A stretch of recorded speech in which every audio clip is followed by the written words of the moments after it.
4К 60 FPS. Всем привет, вы на канале Польза.нет стримы. Меня зовут Саня, и это OnePlus 12, обзор одним кадром Global Version. То есть у нас был обзор уже с вами одним кадром на OnePlus 12 китайской версии. Это сейчас чистой воды глобалка. Чем отличается глобалка от китайской версии? Первое — агрегация частот, второе — наличие всех бендов, третье — наличие eSIM. То есть здесь у нас есть чип, и вы можете добавлять eSIM. И Android Auto.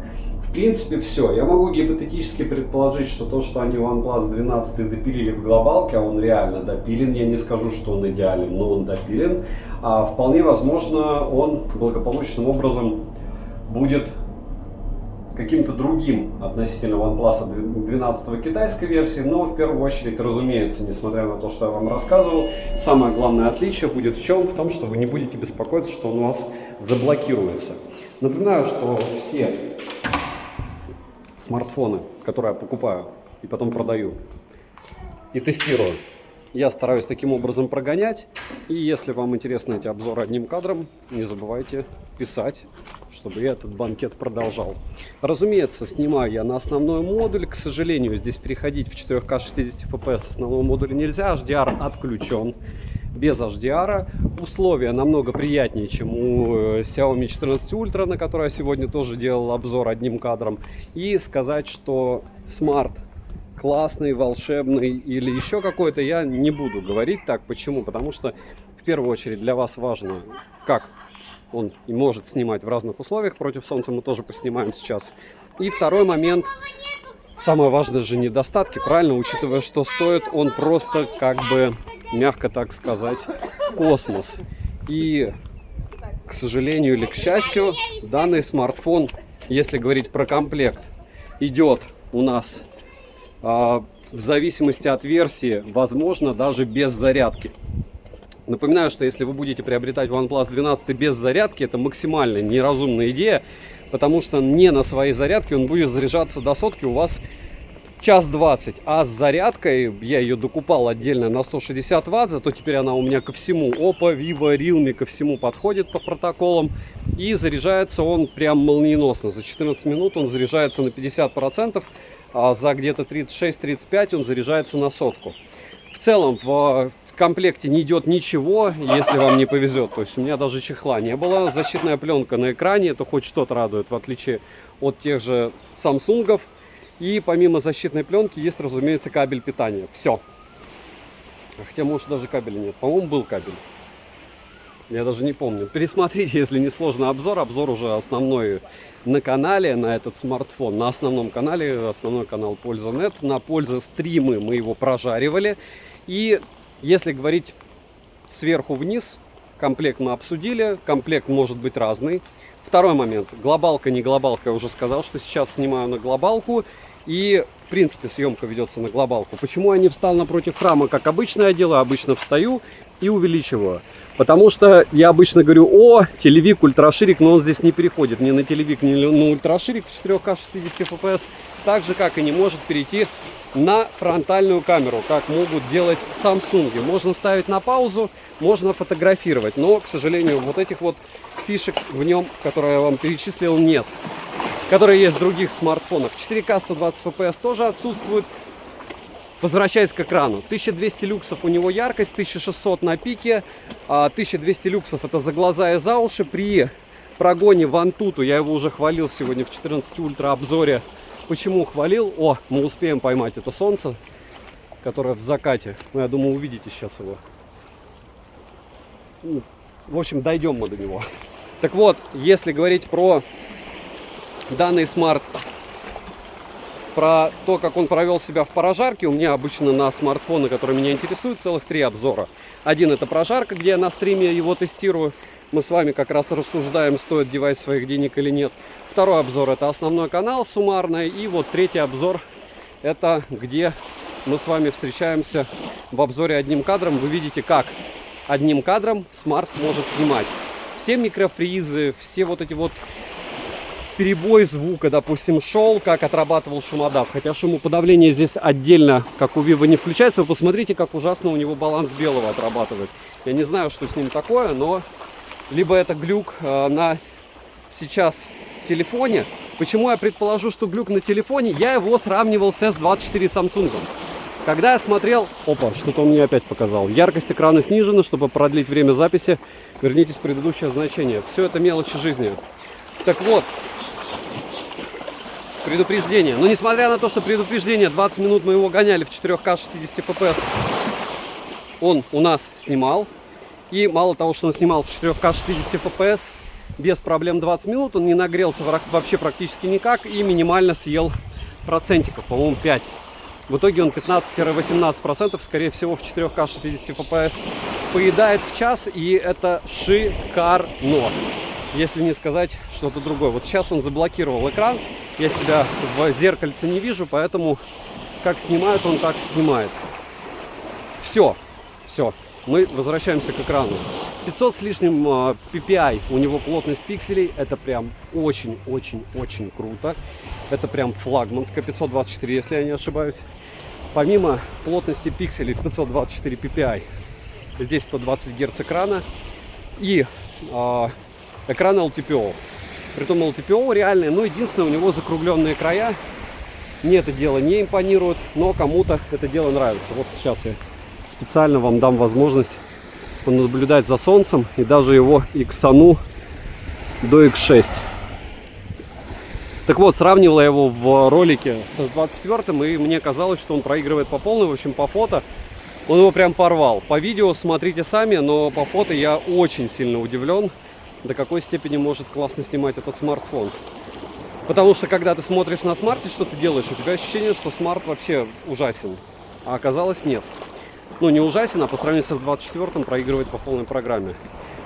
Так вот, с экраном все волшебно, с тачем меня все устроило. По поводу герцовки проблема в том, что, допустим, PUBG New State 90 FPS он не держит, хотя раньше он еще хуже его держал. Но вот сейчас он периодами его держит чуть-чуть. Нагревается и сбрасывает яркость до 600 люксов. 600 люксов это более чем приличная яркость, никаких претензий у меня к ней нет. С ней играть можно. Ну, то есть никаких претензий нет. То, что он яркость сбрасывает, это плохо, но при 600 люксов играть можно. PUBG New State он осилил, Genshin Impact он осилил 20 минут. Тоже грелся, подлагивал, больше 20 минут не особо приятно играть. 60 FPS он в Genshin Impact на высоких настройках не держит. В то же время в обычных сценариях использования, по мне, смартфон очень даже хорош. Про какие-то физические его особенности. Смотрите, у него металлическая рамка, ну, стандартная. Помимо этого, вот эта вот рамка, на которой у него блок камер, она с зазором от корпуса. Я не знаю, как вам объяснить. Смотрите, очень много хейтили это дело, народ. Здесь IP65, то есть вот водичка, здесь я не топил. Топить его нельзя, но я потопил его в бассейне, китайскую версию топил, IP68 необходимо, чтобы топить, но я в OnePlus верю больше, чем Nubia Z60 Ultra, которая у меня просто тупо утонула с IP68 и восстановлению не подлежит. Этот смартфон, слава Всевышнему и всему остальному, что он, в общем, не утонул. И китайская версия тоже не утонула. К слову, сейчас я, кстати, снимаю уже после утопления. Если весь обзор я снимал до утопления, то сейчас у меня после утопления уже это делают. Очень интересно в закат снимать, да? Не всем так везет. С одной стороны, недостаток освещения. При недостатке лучше 4К 30 FPS. Но опять же, кто снимает при 4К 30 FPS, такое себе. Почему такое себе? Потому что плавность минимальна, а хочется не только, чтобы все видно было, но и плавность. Вот. Возвращаясь все-таки к смартфону с точки зрения съемки. 4К 120 FPS отсутствует. Здесь я напоминаю, что был 9 Pro, по-моему, у нас в OnePlus 120 FPS. Вроде бы в 10 Pro заводили. И, надеюсь, где-то еще заведут. Вот. А в автомате он фотографирует отлично. Отлично. Хотя вам может показаться обратное, но достаточно скинуть фотографии на компьютер. Единственное, у него мне не нравится работа со светом. У него прям то ли стекло плохое, то ли, ну, мне кажется, с оптикой траблы.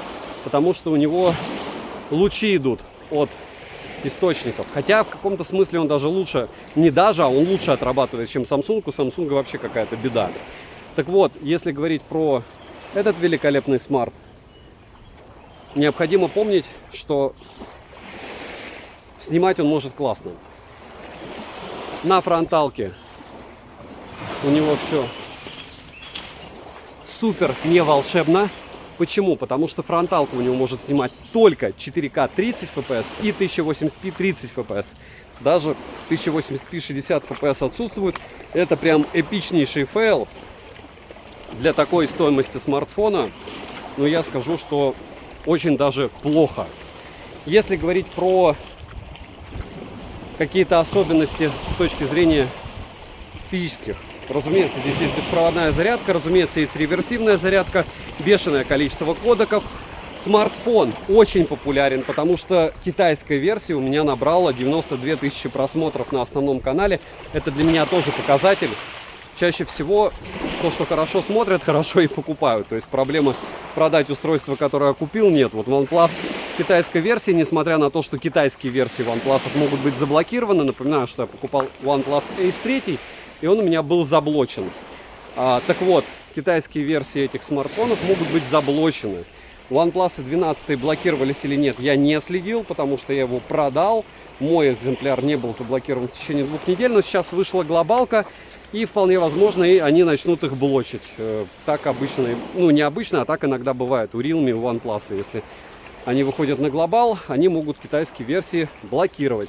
Но в отличие от Xiaomi, которые просто обновлениями некоторые устройства свои послали недавно в ребут с полным стиранием информации от владельцев, ну и скажем так, это мелочи жизни. И кстати, когда я делал на Xiaomi 14 Ultra рассказ про то, что они ошалели и ценники у них космос и $1000 и все остальное, ну что, на азиатском рынке они уже вышли с предзаказом за не 1500 евро, а я сейчас вам скажу, 1100 долларов, притом однократная замена экрана, то есть в течение года, если ты его разбиваешь, не спрашивают даже почему, можно и тестировать, получается, то есть ты купил и долби его до упора. И, ну, круто, круто. Теперь вы понимаете, откуда блогеры все эти, типа, тестируем, бах-бах-бах, потому что ничего ему не будет, ты гарантию купил, пошел, поменял, все. Понятно, у тебя помененный экран, но это дешевле, чем просто его разбить, правильно? И это уже не 1500, как в Европе. То есть в Азии они продают, я не говорю про Китай, за 1100. Даже, да, 1100. И гифтбокс, там, по-моему, $300. В общем, не в этом дело. Дело в том, что 14 Ultra включили голову и начали уже продавать дешевле. По сути, ощутили, как у них китайские версии нехорошо разлетаются на Али и на остальных платформах. OnePlus 12 это больше для фанатов OnePlus. Если вы только пришли в сегмент и решили покупать какие-то флагманы, я бы с него не начинал знакомство с флагманами. Я бы сначала вообще познакомился с OnePlus, купил бы, допустим, OnePlus Nord 3 или Ace 2 Pro, или Ace 3 и перепрошитый сразу разблокированный. Вот с этого и надо начинать, потому что вы покупаете оболочку здесь больше. Я не скажу, что вы покупаете бренд, и бренд, разумеется, тоже, но каких-то супер возможностей, суперспособностей у него нет. У него есть инфракрасный порт, нет мини-джека, есть вот этот механический ползунок переключения на беззвучный режим. Ну и все. Девайсу от меня, как от фаната OnePlus, да, и сказать, что я недоволен, нет, я доволен. Надеюсь, что вы подпишетесь на канал, напишите просто там пару слов, чтобы я продолжал. Потому что это каннибализм, я рассказываю о смартфонах на 3 каналах. Разумеется, если бы я это делал на одном, то просмотров было бы больше, потому что люди разочаровываются на стриме, допустим, прожарки, не смотрят дальше полноценный обзор, разочаровываются в обзоре и потом, разумеется, не смотрят вот такой вот обзор одним кадром. Надеюсь, поддержите, надеюсь, будем продолжать этот банкет. Камеры все снимают относительно хорошо, разница только в сложных условиях. Я их обычно генерирую. Я не считаю, что лифт это простые условия, не считаю, что съемка против солнца простые условия. Съемка на где шум. Ну и главное, все плюс-минус одинаково, даже зелень и я. Поэтому смотрите все ролики по поводу девайсов, которые вам интересны. Повторяюсь, девайсу от фанатов OnePlus да, от человека, который планирует купить флагман, однозначно нет. потому что перед тем, как покупать OnePlus, необходимо походить с OnePlus. Добра и удачи вам, дорогие друзья!